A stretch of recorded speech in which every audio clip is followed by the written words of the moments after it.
ஓம் சாய்ராம். எனது அருமை பிள்ளையே, இன்று இருக்கும் நிலைமையை பார்த்து இப்படியே நாளையும் உனது வாழ்க்கை இருந்து விடுமோ என்று மீண்டும் மீண்டும் பயத்தினுள்ளேயே மூழ்கி கிடக்கின்றாய். உன் நிலைமையை மாற்ற எனக்கு ஒரு நொடி போதாதா? இதற்காக இந்த நொடிக்காக நீ காத்து கொண்டிருப்பதற்கு பதில் உனது கடமையில் தொடர்ந்து போய்கொண்டே இரு.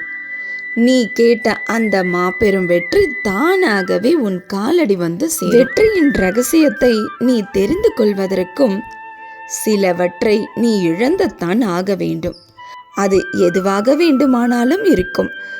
பொருளாகவும் இருக்கலாம், இல்லை உனது மான அவமானங்களாகவும் இருக்கலாம். மான அவமானங்கள், ஏமாற்றங்கள், தோல்விகள், நிலை குலைந்து போகச் செய்யும் உனது கால சூழ்நிலைகள், உன் காரியம் அனைத்திலும் நஷ்டங்கள், வஞ்சக சூழ்ச்சிகள், எதிர்ப்புகள், உறவினர் நண்பர்களின் சூதுகள், அன்பின் இழப்புகள், இவையெல்லாம் மானிட வாழ்க்கையின் அன்றாட நிகழ்வுகள்தான். இது போன்ற போராட்டங்களை எல்லாம் மன உறுதியுடனும் துணிச்சலுடனும் எந்த ஒரு மனிதன் எதிர்கொள்கின்றானோ அவனே மிக சிறந்த பராக்கிரமம் பொருந்திய வெற்றியாளனாக இந்த உலகத்தினில் பரிணமிக்கின்றான். யார் என்ன வேண்டுமானாலும் சொல்லிவிட்டு போகட்டும், அதை பற்றி கவலைப்படுவது உனது வேலையல்ல. அனைத்தும் அறிந்தவன் நான். வீணாக உனது மனதை குழப்பிக்கொள்ள தேவையில்லை. உனக்கு தீங்கு நினைப்பவர்களை நான் பார்த்து கொள்கின்றேன். சதா சர்வ காலமும் எதையாவது மனதில் போட்டு குழப்பிக்கொண்டு நீயும் குழம்பி உன்னை சுற்றியிருப்பவரையும் குழம்பிக்கொண்டு தேவையில்லாமல் மன உளைச்சலுக்கு ஆளாகின்றாய். அதை விடுத்து மௌனமாக ஒரு நாளாவது இருந்துதான் பாரு. பல பிரச்சனைகளுக்கு தீர்வு கிடைக்கும். மகிழ்ச்சியாக இருந்து பார். பல பிரச்சனைகள் காணாமலே போய். நேர்மையாக வாழ்ந்து, நேர்மையான தொழிலை செய்து, நேர்மையாக பேசி அதன் பலனை முழுமையாக பெறாத பொழுது தர்மமானது இன்று உன் முன்னால் தோற்பது போல தெரியலாம். ஆனால் என்றாவது ஒரு நாள் சூழ்நிலை நிச்சயம் மாறும். ஆடியவர்கள் ஆட்டம் நிச்சயமாய் அடங்கும். அந்த நேரம் வரும். அன்று தர்மத்தின் கரத்தில் இருந்து எவரும் தப்ப இயலாது என்பதை என்றுமே மறந்துவிடாது. இந்த நன்றி கெட்ட போலியான உறவுகள் வேண்டுமானால் நீ செய்த நல்லதை மறந்திருக்கலாம். ஆனால் தெய்வமானது நீ செய்த அத்தனை நல்ல விஷயங்களையும் பார்த்து கொண்டுதான் இருக்கின்றது.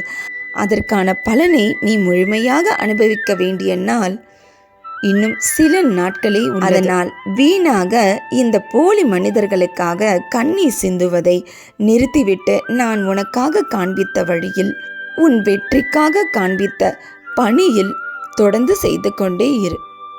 அதுதான் உன்னை நீ யார் என்று அடையாளம் காட்டும். உன்னுடைய ஒவ்வொரு மௌனத்திற்கும் நிச்சயமாக அர்த்தங்கள் உண்டு என்பதனை என்றும் மறவாதே.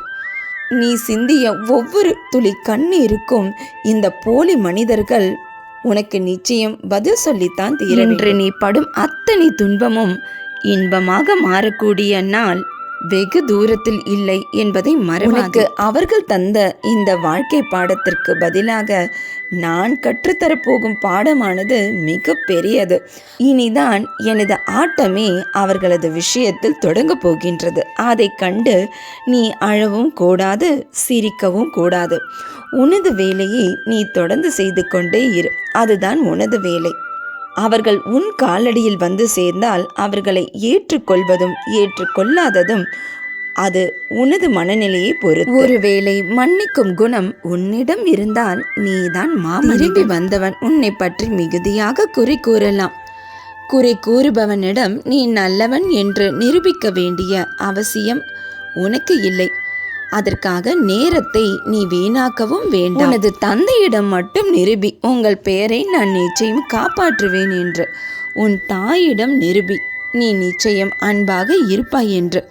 அதுபோது இன்று வியாழனும் பெருமாளுக்கு உகந்த ஏகாதசியும் இணைந்த இந்த நன்னாளில் எம்பெருமானின் பாதத்தை தொட்டுவிட்டுதானே எனது தெய்வ வாக்கினை கேட்க மதியத்திற்குள் பல நாட்களாக என்ன பல வருடங்களாக கஷ்டப்பட்டதற்கு உன் வாழ்வினில் பேரதிசயமாய் ஒரு நல்ல பலன் இன்று கிடைக்கப் போகின்றது. சந்தோஷமாக இரு. உனது குடும்பத்துடன் இன்றும் என்றும் என்றென்றும் உன் சாயப்பா உன் அருகினில். வாழ்க வையகம், வாழ்க வளமுடன். ஜெய் சாய்ராம்.